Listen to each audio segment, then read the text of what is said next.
Limbah B3 yang berasal dari slide oil atau tarbol atau tumpahan minyak hitam itu yang mencemari wilayah ekosistem pesisir Kepulauan Riau, khususnya Bintan, Batam, ya, Karimun, itu bukan fenomena yang baru sekali terjadi. Beberapa tahun yang lalu sudah terjadi dan terus terjadi, dan kami prediksi tahun berikutnya juga akan terjadi.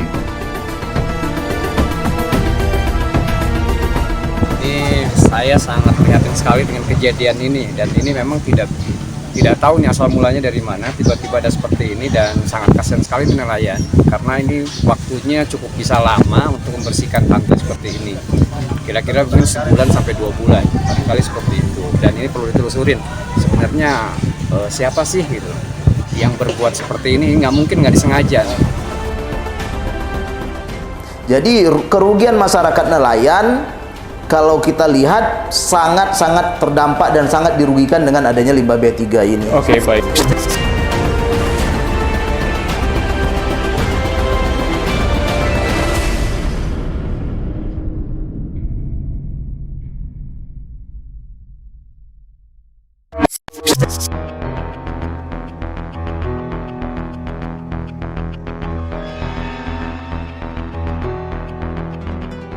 Pemandangan air laut yang menghitam akibat tumpahan limbah minyak melanda beberapa wilayah di Provinsi Kepri.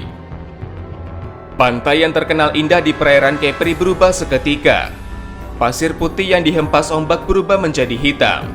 Air laut tak lagi jernih, namun bercampur gumpalan warna hitam pekat. Sepanjang 2023, bencana limbah minyak hitam melanda Provinsi Kepri.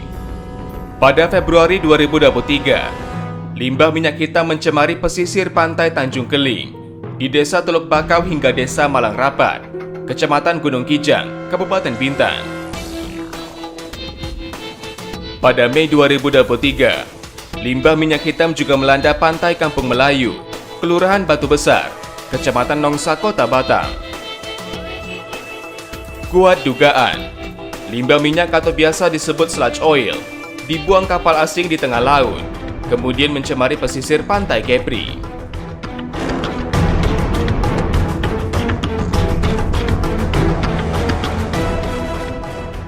Limbah sludge oil merupakan endapan minyak bumi berbentuk logam berat yang terdapat di kapal dan dibuang oleh pemilik kapal internasional di wilayah Selat Singapura. Fenomena ini bukanlah hal baru. Setiap tahunnya, wilayah Kepri kerap menjadi langganan pencemaran limbah minyak hitam.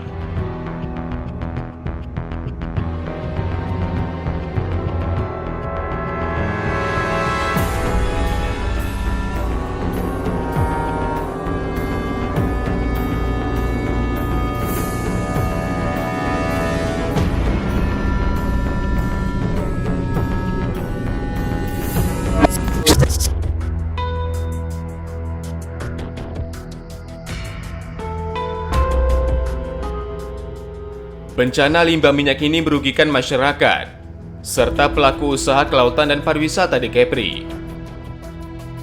Ketua Kelompok Nelayan Tradisional Indonesia Kabupaten Bintan, Buyung Adli mengatakan, adanya cemaran limbah minyak tersebut merusak alat tangkap nelayan di pesisir Pulau Bintan. Ya, untuk limbah B3 yang hari ini memang mencemari perairan Bintan, Batam juga sangat mengganggu bagaimana aktivitas nelayan hari ini yang sangat dirugikan. Limbah B3 ini bukan hal baru yang kita temukan. Limbah B3 ini yang disebut juga dengan oil spill atau minyak hitam. Ini terus berdatangan pada setiap tahun dengan bulan-bulan yang tertentu, lebih kurang seperti itu. Dengan dampaknya sangat merugikan nelayan, salah satunya adalah merusak alat tangkap nelayan itu sendiri. Yang mana seperti jaring, bubu. Ketika minyak hitam itu atau limbah B3 itu mengenai jaring, mengenai bubu, maka alat tangkap tersebut sudah tidak bisa digunakan lagi. Nah, ini dampaknya lebih kepada nelayan tradisional yang memang melaut di pinggiran pantai seperti itu. Beberapa waktu lalu, lebih kurang 10 hari yang lalu, itu nelayan memang harus memotong jaring mereka yang terdampak limbah B3 itu. Artinya jaring mereka, alat tangkap mereka langsung rusak. Nah, itu yang pertama, jaring. Yang kedua, bubu. Bubu yang saya sebutkan adalah bukan bubu yang di tengah laut, tapi bubu yang di pesisir. Ketika air itu mulai surut, maka dia akan mengendap limbah B3 tadi sehingga mengenai nih alat-alat tangkap nelayan yang dipasang dalam bentuk bubu. Kerugian ekonomi yang hari ini berdampak pada nelayan itu sendiri adalah bagaimana alat tangkap mereka hilang, sementara itulah aktivitas mereka untuk menghasilkan uang. Jadi permasalahan ekonomi masyarakat nelayan terhadap dampak dari B3 ini sangat memang merugikan lah seperti itu. Karena dengan rusaknya alat tangkap mereka, mereka tidak bisa melakukan penangkapan ikan, penangkapan kepiting, penangkapan udang, sehingga ya kebutuhan ekonomi mereka terganggu. Tidak ada biaya untuk kebutuhan sehari-hari seperti makan, minum, lalu biaya sekolah dan seterusnya.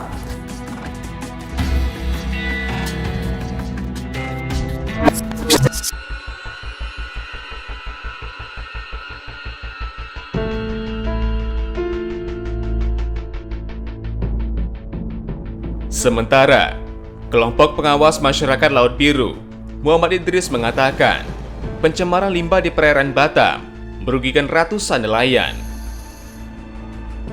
Setelah 3 hari pencemaran limbah itu, dirinya memutuskan belum turun untuk melaut karena bau menyengat masih terasa di pesisir pantai.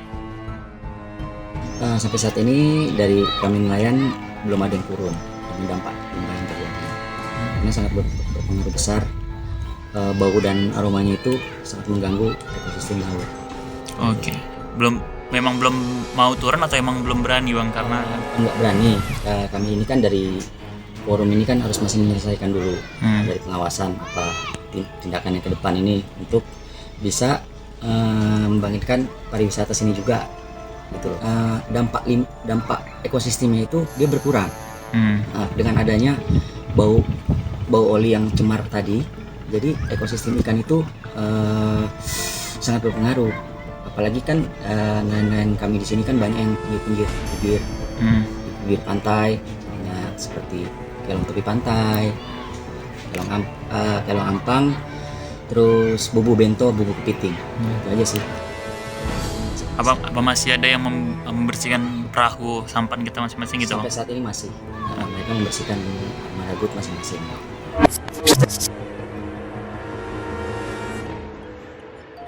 Ketua Lembaga Pemberdayaan Masyarakat Nongsa, Khairul Bahri mengatakan, pencemaran limbah minyak tersebut berpengaruh terhadap hasil tangkap nelayan, sementara untuk sektor pariwisata berangsur pulih.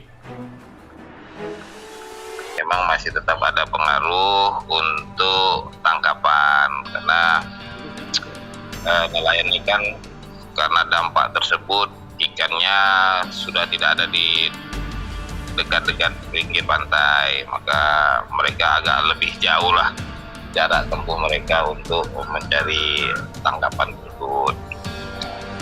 Kalau untuk pariwisatanya sudah mulailah membaik juga. Kemarin sudah ada tamu walaupun prediksinya sekitar ya baru pulih sekitar 40-50% lah. Seperti kita ketahui bersama, wisata pantai menyediakan permainan untuk di air itu loh, kayak berenang, menikmati pantainya. Nah itu yang belum maksimal satu, karena masih ada kekhawatiran kan. Kedua, biasanya ada misalnya minggu depan kita mau ada kegiatan di sana, booking tempat karena dapat berita limbah kemarin, banyak juga kelompok yang mengcancelkan orderannya.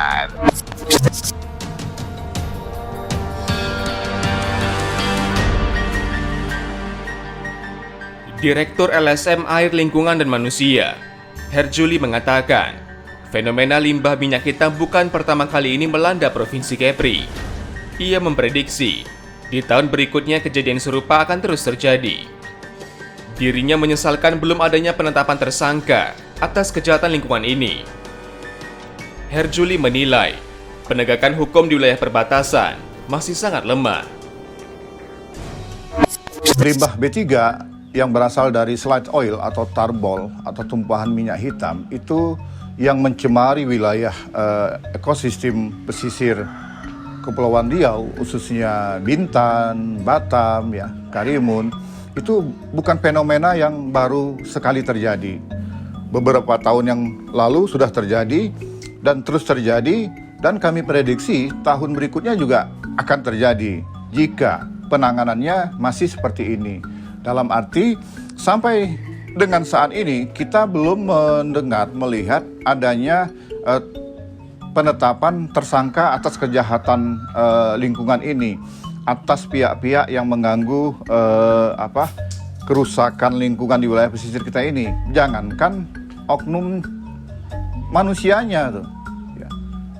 Nama perusahaannya juga belum ada sampai dengan saat ini gitu. Termasuk juga kapalnya, apakah dia berbendera Indonesia, apakah dia berbendera di luar Indonesia, juga belum kita lihat sampai dengan saat ini.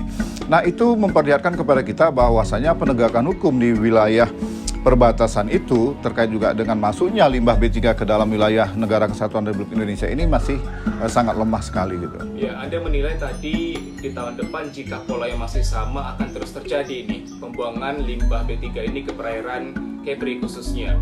Apa yang harusnya dilakukan oleh para penegak hukum? Ya, pertama, kemudian juga pemerintah daerah, khususnya pemerintah Provinsi Kepri, Pak, mengenai hal ini, Pak.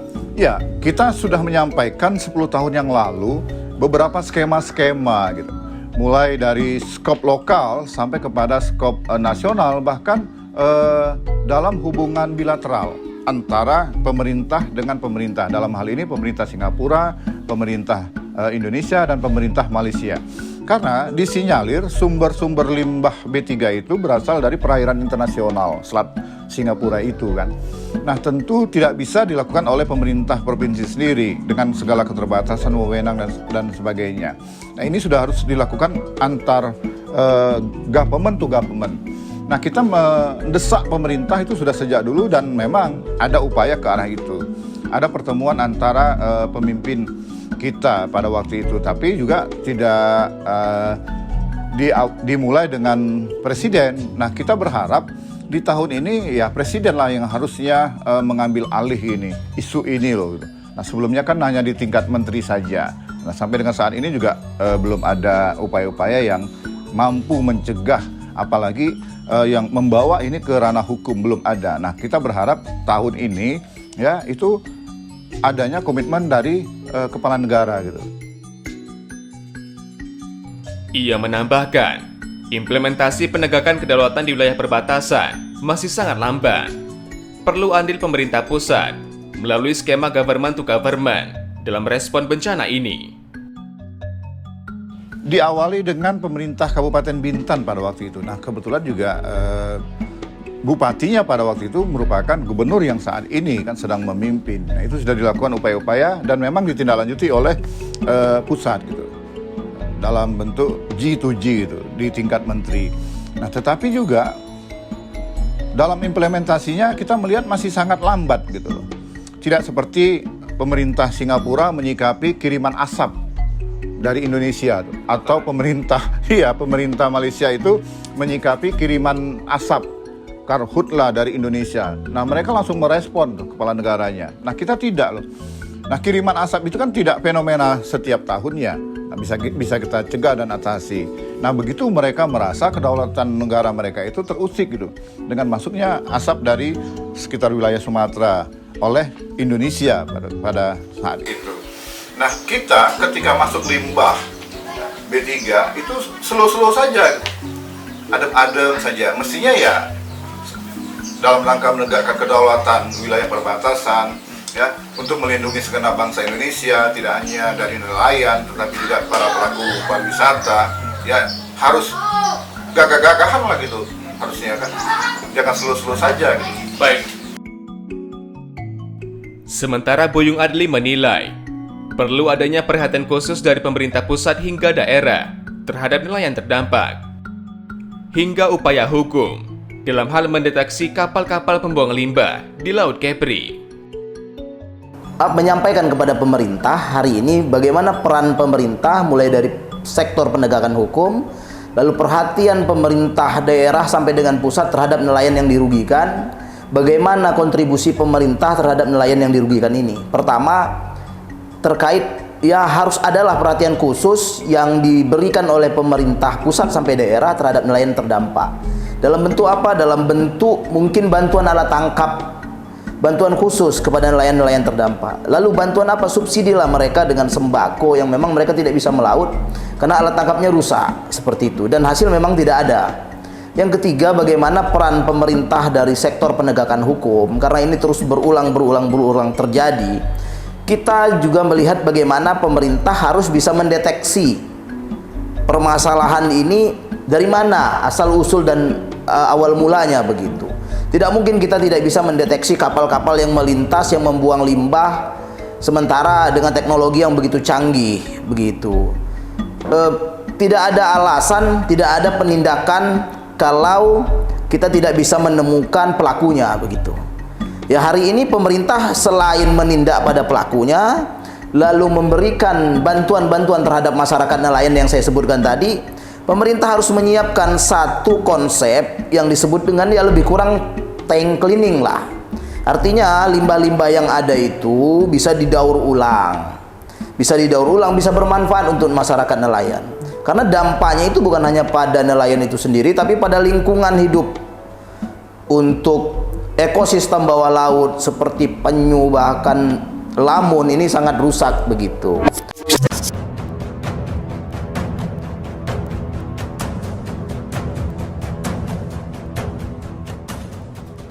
Tim Yunus Reportase telah berupaya meminta penjelasan Dinas Lingkungan Hidup dan Kehutanan Provinsi Kepri.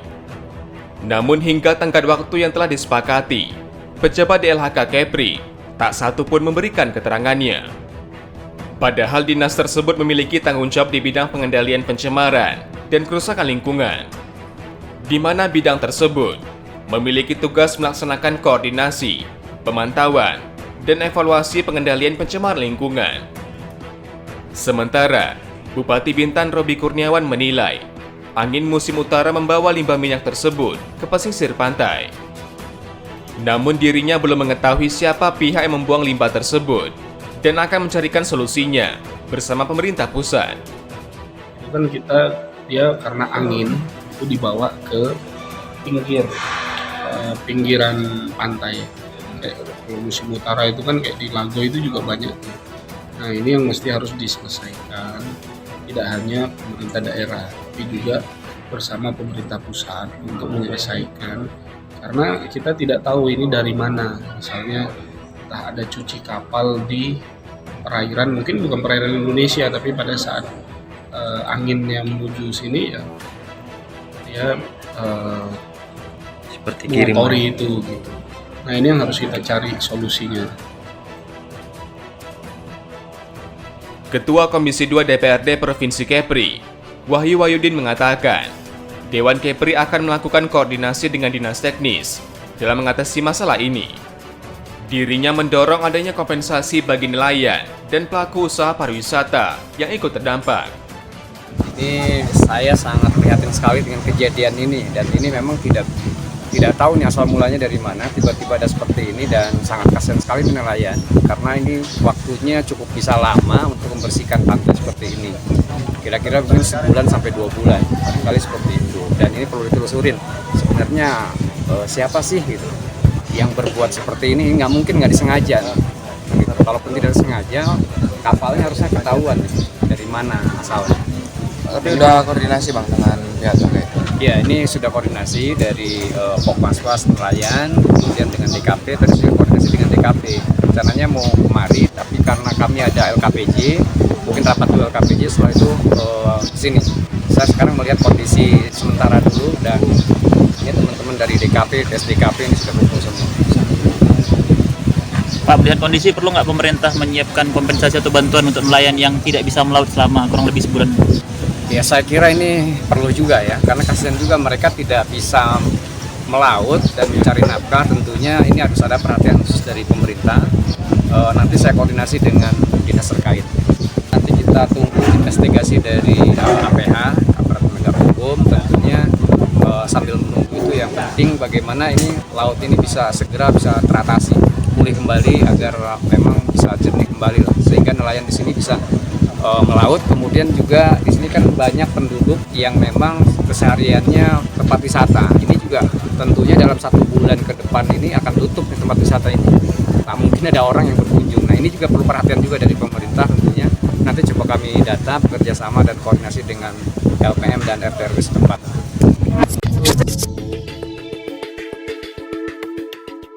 Selain itu, Ketua Komisi 1 DPRD Kabupaten Bintan, Hasriawadi mengaku, Dewan Bintan kerap menerima aduan pencemaran limbah dari nelayan dan masyarakat pesisir. Dewan Bintan telah berupaya menyampaikan persoalan ini kepada dinas teknis terkait di tingkat provinsi. Kita tiap tahun memang selalu menerima aduan daripada nelayan dan masyarakat di pesisir soal limbah-limbah ini. Limbah ini biasanya itu terjadi di setiap tahunnya antara Oktober sampai Maret. Tapi kita heran yang baru-baru ini kok sekarang masih ada limbah lagi gitu. Apakah ini ada hubungannya dengan kapal yang terbakar di OPL? Karena ada laporannya ke kita, ada salah satu kapal, saya juga fotonya dari kiri di OPL, sehingga benar-benar mencemari wilayah pesisir yang disebutkan tadi. Kita juga sudah berupaya, bahkan sudah menekan untuk DLH memantau. Tapi hari ini saya bicara bahwa kewenangan daripada laut itu kan adanya di provinsi, ya. Artinya dari DLH sudah melaporkan ini ke dinas DKP provinsi, dinas kelautan dan perikanan provinsi dan kehutanan, karena ini menyangkut beberapa kerusakan yang terjadi. Jadi upaya-upaya yang sudah kita lakukan, penekanan kita terhadap dinas dan institusi terkait sudah dilakukan dan sudah ada laporan yang mendukung. Hasriawadi mendorong dibentuknya Satgas Nasional Pemberantasan Tumpahan Minyak dan diberlakukannya upaya hukum bagi para pelaku. Kita perlu dibentuk satu tugas nasional penuntasan tumpahan minyak, termasuk membawa sampai ke ranah hukum. Nah ini kan harus dong, nggak mungkin harus selamanya kita seperti ini. Yang kedua, mewajibkan kapal untuk melaporkan limbahnya kepada internal atau yang berwenang. Ya, dan yang ketiga, mewajibkan seluruh kapal menghidupkan AIS walaupun pada posisi sandar atau lego jangkar. Jadi dia harus betul-betul melaporkan. Atau yang keempat, membentuk satuan tugas pemberantasan tumpahan minyak di beberapa titik yang sering terdampak tumpahan minyak. Saya pikir ini sudah harus dilakukan.